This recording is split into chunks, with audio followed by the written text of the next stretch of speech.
Danny Rock, I'm the General Manager of Mental Health, and I'm going to be talking today about the importance of data and commissioning for better outcomes and why data is central to that. I'll talk a little bit about what we know about mental health and the big data sets, and then I'll talk it through about the approach to commissioning and why we at WAFA in particular need to have good intelligence about what we choose to do. And part of that intelligence is good data. The more recent data, we see a similar picture that the bulk of the expenditure is on psychologists. We now spend 970 million on those services. That's in a 3-year period, an increase of 14%. We're spending a large amount of money. So having data around what that is achieving is part of ordinary government process, and we should be involved in that.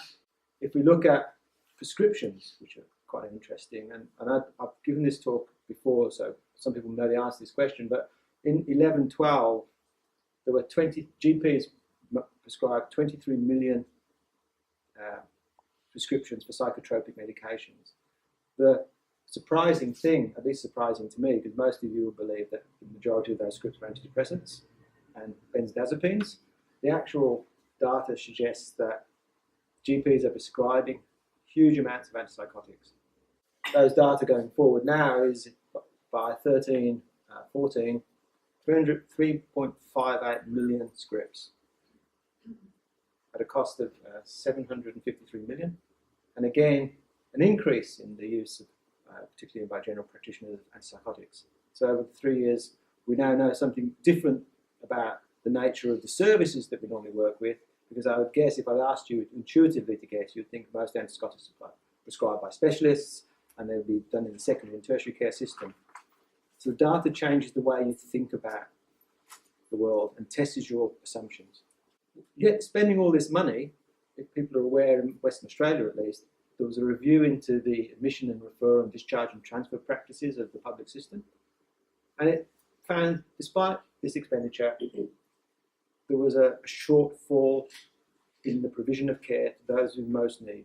Professor Stokes, who was the author of the report, he basically said the purpose of health is the integration and alignment of services that people in need receive definitive care without delay. Effectively, that can be said. He said demand should be met. So the two questions we may want to ask in terms of planning and commissioning is, given the population, what are the priority healthcare needs to be addressed? So what should be offered? And then the alternative one is, given the interventions, what are the priority populations who we should target? We have to address both of those. And to address both of those, data is an essential component of that. For example, the recent survey of children and youth, the second survey of children and youth, mental health and wellbeing, I would assume people of my generation, one of the questions they asked was, where do young people, children and youth, access information when they want to seek out help and for care for mental health problems? I would say, go to the internet. Because I'm old and I know that, everyone goes on the internet. It turns out not to be the case. The internet is important, but most of them see friends. So for us, if we don't have that data, we go and invest on our intuition, we get it wrong. So the data can ground us and bring us back to a more nuanced understanding of what's really going on. The other reason why data is critical is this issue of integration and alignment. It's foundational to what we do, and it's foundational to what state-based care is. It's also important about removing process duplication. I mean, no, duplication is probably too simple a term. It's more than duplication, it's triplication, quadruplication. We have lots of parallel processes. And to do that, we need to have data. So what is person-centered care? And we often say it without thinking, what's the implications of it? You can't have person-centered care where care is delayed, because it's clearly not person-centered. And you can argue fundamentally that efforts to achieve person-centered care are meaningless and unachievable where there's demand-supply mismatch. Demand and supply are quantitative components. We need to understand those if we're going to provide person-centered care. I think WAFA needs to measure and understand these limits, because it's part of how we would choose and allocate resources based on priority. We know that variation is a problem in all flow systems. You know that turbulent flows, and so it's the variation that we want to understand, not simply the average. Sometimes when you take the average, it takes out all the useful information. So systems should be designed so they absorb variability and not amplify it. So what do? We talked in WAFA about designing against demand. We need to also train against demand. Demand, and by this I mean the needs of the people who work in the locality or the community we're providing to, and their priority should dictate the value work, the stuff that we invest in. So the customer demand sets the value of the work, sets the expertise we have to engage at the front of the flow to deal with it, first go around successfully. When you design services against customers, patients, families, the things they want, the demand, two things happen. And again, this comes from empirical data. Services improve, because you're meeting what people want, and costs fall. It's also important when we talk about this, we talk about whose value. This is a manufacturing curve, but whose value? Is it the system's value, our value?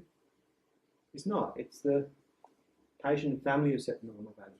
We don't set the value of the care we're commissioning. WAFA doesn't go to the money market to generate money. It gets it from public revenue. We all know what we think and want, I hope.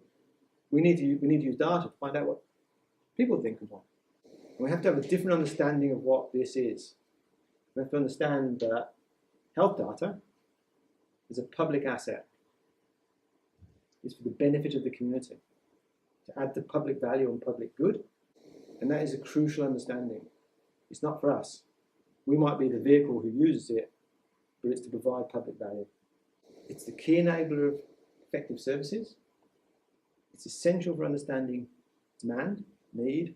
I think, in my experience in the public system, is people believe we share more than we actually do.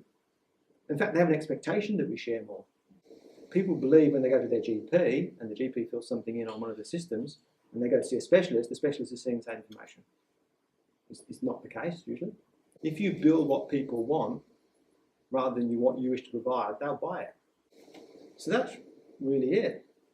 I hope, when I say data is key, it's not the only key, but it's one of the keys that opens the door to better decision making, more equitable, fairer decision making. And we make it explicit about why we're making the choices we make. That's all I have to say.